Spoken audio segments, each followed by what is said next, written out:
amazing. Such a great show. Welcome to my PlayStation Showcase 2021 reaction. Spider-Man 2, who saw that coming? We got not only games that's coming out this year, next year, and we got a game for 2023 for Spider-Man 2. I cannot believe that. At first when I saw the flash of lightning on the pole, I was thinking it was a new Infamous game. That's what I thought it was going to be. But either way, I'm cool with either. With just all these games, it's so many games that's coming out. And October is just loaded. If you guys watch this, all these games are coming out. Most of these games are coming out. And so much more for October and just going towards the end of the year. Even the first month for January and February are just stacked with just all types of different games. It's a game for everyone that I feel like I saw, from shooters, action adventure, all these different new IPs, and games like Tchia, for example, and just Forspoken that I really enjoyed. I'm just going to go through let's just go in order. It's just so much to just really discuss, and all the games will be listed in the description for you guys, and I'll also link you guys to the show just to play catch up, and you guys can head over there and watch the full showcase if you want to. But I just was shocked, and Marvel is working on a lot of different games, and I didn't even think they'd be working on so many games all at once. I was thinking they was going to probably do like a Marvel's a Miles Morales DLC or something like that, but it's just so many different projects going on over there at the Marvel Game Studios. It's crazy. But let's get started. The intro was pretty sweet. I thought it was a game. It felt like it was like a realistic game, because it said it was gameplay being captured on PS5, or maybe they were just telling us as a heads up all the things that they were going to showcase is going to be captured on the PlayStation 5 itself. I really enjoyed the show. Definitely recommend it, and I'm just excited for these games. Star Wars. Let's just get into it. Star Wars Knights of the Republic remake coming to PS5, and I hadn't even played much of the Star Wars games. I played a little bit of the first two Star Wars Battlefront games, and then I had the original one of the PS1 games, but I don't remember which one I had. But I don't know too much about the Knights of the Republic, but being able to have the chance to play Knights of the Republic, maybe one of the best games of the series, I'm definitely going to probably check it out for PS5. I don't think this had a release date, but this game was one of my favorite games of the entire show.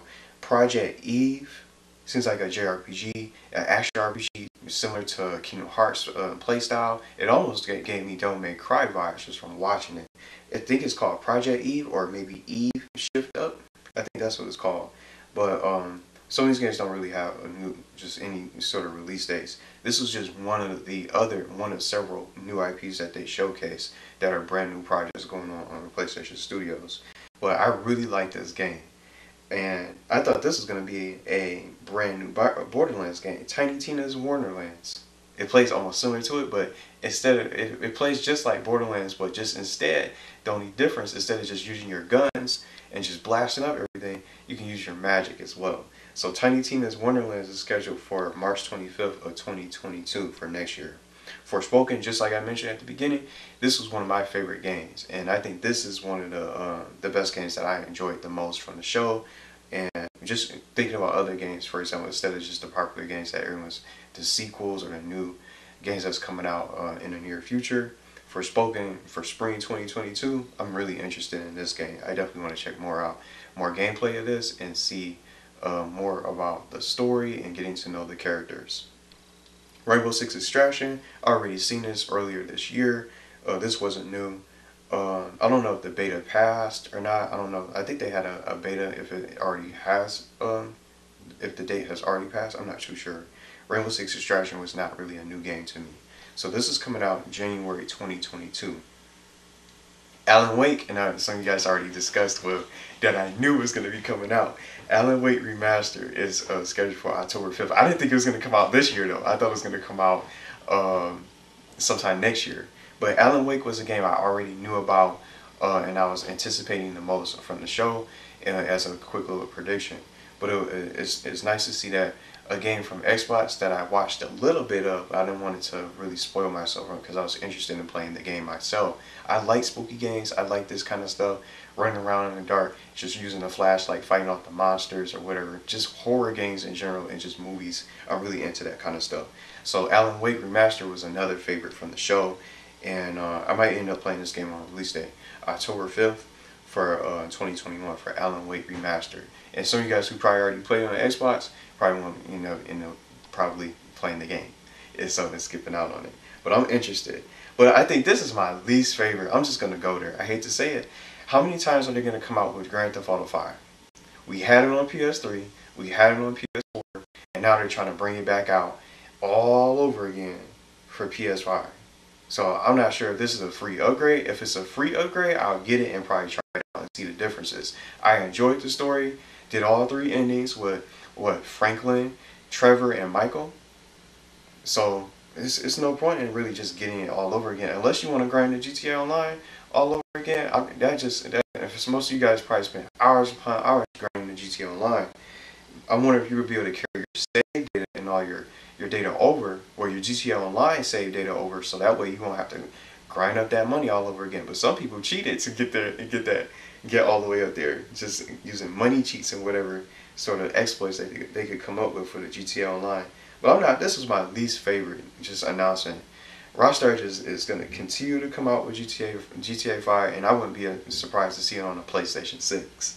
So GTA 5 PS5 is scheduled for March 2022. So if it's a free upgrade, maybe I'll try it out. But if it's not, I'm not buying it. I'd rather play a different game instead of just buying Grand Theft Auto 5 all over again. Because I recently just got it for PS4 all over again, which you can play on PS5. So, and I barely even play the GTA Online, so I'm not really interested in anything else that they come out with, even if it's a New Heights. There's so many other games to get into. Ghostwire Tokyo, I knew about this game. I seen from last year, if I'm not mistaken. They already really advertised. They advertised this a lot already, so this wasn't really a surprise. I was able to guess it as soon as it came up on the screen there for Ghostwire Tokyo. It makes me think of Red Steel from the Wii, but just from a whole Tokyo sort of setting from watching the gameplay. So it looks pretty good.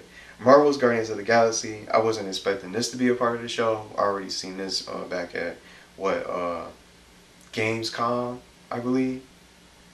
And they spent so long, I was getting a little worried that they were going to spend too much time showing Marvel's Guardians of the Galaxy, because they did like a good 15-20 minute sort of gameplay, full in depth, just playing the mission and a little some gameplay from the fighting and the combat mechanics, all that stuff. So I thought they were going to do that again, but they didn't spend too much time on it, thankfully. Marvel's Guardians of the Galaxy is coming out October 26th. A new vampire game was showcased called Blood Hunt, where you can sign up at bloodhunt.com. This game reminded me of Vampire that I played from PlayStation Plus recently from last year that I really enjoyed. So this is going to be a PS5 game, it seems. But I love vampire movies like Fright Night, the classic, so I might end up being interested in this game. So I'm going to probably try to sign up at the website and see what's up. Maybe they'll give us like a beta or maybe some kind of alpha or something like that. Deathloop, already knew about this game, coming out September 14th. Next week, not too far. I don't know if I'm going to get the game. Anyone else out there interested in Deathloop? And I missed this title. It looked like a horror game. I was thinking it was Five Nights at Freddy's Security Breach, just from the start of the intro of the gameplay trailer. But is it called Name That Machine? I don't know the name of this game that I missed out on. A new IP that gave me Wind Waker vibes. It's called The Legend of Zelda Wind Waker. I really enjoyed this game. It's called Tchia. So no release date for this game. It looks cartoony, but the colors and all the graphics itself just made me think of that game, and it almost makes me want to play it all over again. The Legend of Zelda Wind Waker. So that was really another favorite title. I didn't see this coming. Uncharted 4. I have a question right now. Uncharted 4 and Lost Legacy Remastered. As cool as that is, I might end up playing them, because I already played all the Uncharted games and I already still have them. But just check this out. Uncharted 4 and Uncharted Lost Legacy, 2 games remastered for PS5 and also headed to the PC. What's the point of coming out with Uncharted 4 at these end and Lost Legacy onto the PC? Why not start with the first 2 games, don't you think? Or maybe make it a trilogy, or remaster trilogy. But then they probably was thinking, oh, we already had the Nathan Drake's collection. It wasn't a remaster. It was just a trilogy collection. That's all it really was. So I'm surprised that they didn't really think about trying to put the first couple games, or at least the first 3 games, how would PC players out there, how would you guys be able to piece together the stories or get to know the characters or know who's who? You wouldn't know anything about Nathan Drake, Chloe, and all the other characters that are in the game. Those characters characters like Chloe came up later on in the story, in part 2, Uncharted 2 Among Thieves. So I'm surprised that they didn't really think about trying to come out with those games, at least the first games of Uncharted on PC. So PC players can understand the story. It kind of spoils everything, at least for you guys out there that might be interested. Now some bombshells. We got Marvel's Wolverine. See what I'm saying? They're not just working on Spider-Man 2. Marvel's Wolverine, that looked amazing. We only got a few seconds glimpse of that, no release date. But they're at work. They're just doing a lot of good things. Marvel's Wolverine, I'm excited for. I remember the Wolverine that first debuted on the original Xbox, the very first Xbox that I played. It's been so long since we had a Wolverine game, so it's nice to see them pick up an X-Men character to get his own story and his own little spotlight. So I'm curious to see how that is. I'm not too interested in racing games like Gran Turismo 7 that they showed in March of 2022. I'm not gonna end up getting it. I never got any of the Gran Turismo games. My racing games are Mario Kart and Crash Team Racing the most, and then Diddy Kong Racing. Those are my top favorite racing games that I like to play. A little bit of Need for Speed, and then I'll throw out Burnout Paradise that I really enjoy. But I'm not too much really interested in Gran Turismo. Gran Turismo 7, as cool as it looks. And our last options of the show, Spider-Man 2, watching that trailer, just like I said, just when I first saw it, I thought it was going to be a brand new Infamous game. But once I saw Marvel, I started to figure it was somebody amongst Spider-Man or maybe another Marvel superhero. So it was cool to get a little preview, just a little bit, a little preview of Shocker. I think that's what the was, at least maybe Shocker or maybe Electro. But Venom, he looks just too realistic. It looks really nice. So this is going to be, Spider-Man 2 is coming out 2023. So who saw that? Who saw that coming? I thought it wasn't going to be out at all. I thought they weren't going to show it at all. But it's just nice to see all these different projects that they're working on over at PlayStation Studios. And God of War Ragnarok is just another one. And being able to see Atreus all grown up and being able to take action during battle, I'm just really excited for this game too. I really enjoyed the God of War PS4 game, and I'm sure God of War Ragnarok is probably not going to come out until maybe towards the end of next year, possibly, if it doesn't get delayed. But that's the thing. Some of these games can get delayed. We don't know what's going to happen with everything that's still going on around the world. Just because these games got released and got shown, they could get pushed back. Things happen. So we never know what's going to happen in regards to all the games that they showcase. Delays are possible, but they only make the games better. So that's all the showcase of studios. And I want to say something else though. I saw a rumor about a brand new Crash game since today is the 25th anniversary. I'm not sure that Crash Wampa League is going to be a real game. I'm not too sure, so I'm keeping my eyes peeled for that game. So I saw like a leak of a box art. So maybe it'll probably be released and maybe announced in the coming days. We don't know what's really going to happen. It's definitely going to be a game, something that they're going to do with Crash Bandicoot, I'm sure. I really enjoyed Crash Bandicoot 4. It's about time, as tough as that game was, but I really enjoyed it. But yeah, I'm hoping they come out with a brand new Crash game. That was something I was looking forward to seeing in the beginning of the show, or maybe some point of the showcase. But they only had a 40-minute showcase, at least for this event. But I enjoyed it for what it is. So let me know what you guys are excited about. Maybe some other games, and maybe some new IPs that you guys might be interested in checking out.